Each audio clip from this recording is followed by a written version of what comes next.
This video is the first of two looking at the Global Reporting Initiative framework. There are some who'd have you believe that the GRI is the only game in town, which isn't quite true. But there's no doubt it has become the most widely referenced resource in this area, and whether you choose to use it heavily or not, you should do so knowing what it is and why you're making that choice. The GRI produces a set of CSR or sustainability reporting guidelines. These are quite detailed and comprehensive and broken down into two sections: how to report and what to report. We'll talk about the detail of those sections in the next video. The mission of the GRI is to make sustainability reporting standard practice by providing guidance and support to organisations. This has moved on from its original mission, which made probably impossible aspirations re the comparability with financial reporting. GRI is pointedly a multi-stakeholder network, and its determination that its guidelines should have the stamp of legitimacy as a multi-stakeholder agreement has led to a small organisation with a huge and at times convoluted working process. The Staat Secretariat is based in Amsterdam in the Netherlands. There's a board of directors, a technical advisory committee and a stakeholder council, along with numerous working groups. Its approach to multi-stakeholder operations is to split the stakeholders into more or less four groups: business, civil society, and that means NGOs, labour organisations, and what it calls mediating institutions, which are companies and not-for-profits that provide some sort of service to businesses relating to sustainable business practice.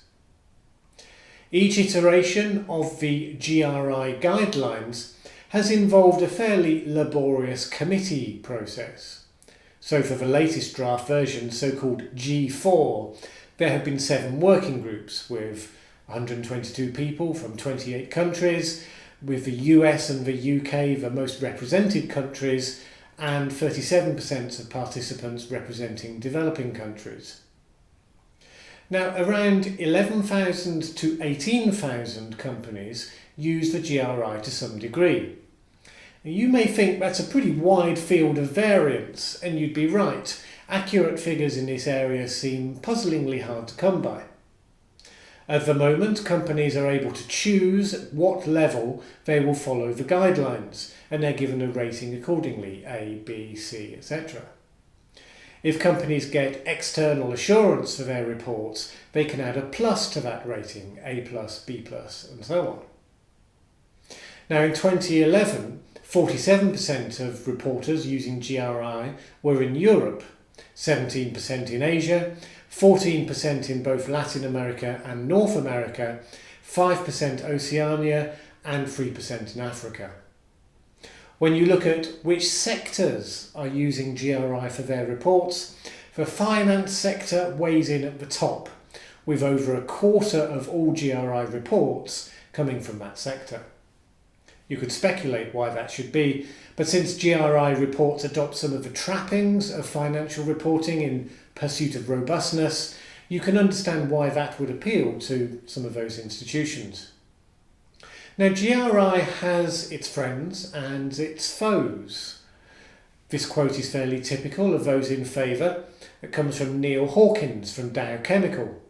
He says, "I believe that GRI is the best standard for reporting in the world, and I think that the companies that are using it, and especially getting third-party validation, are some of the more sustainable companies out there. GRI creates confidence that the report you're looking at is accurate." Now, others have been more critical, and some of the whole operation over the years, and others of the more recent direction, which they say has been to add layers of complexity to no added value.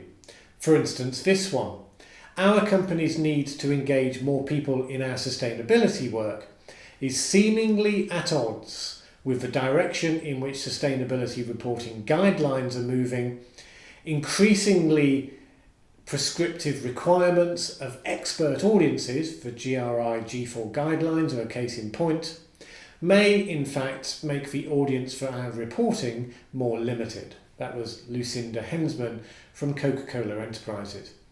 And Lucinda's quote goes to the heart of the challenge. Many companies see their reports failing to engage some of their most important audiences, their employees, their customers, and so on. And GRI's approach, led by committees of experts, potentially pushes those companies down a route that is less engaging for those audiences. And that's why there's now a discussion around alternative approaches, such as integrated reporting and immersive reporting. We'll talk about both of those in subsequent videos.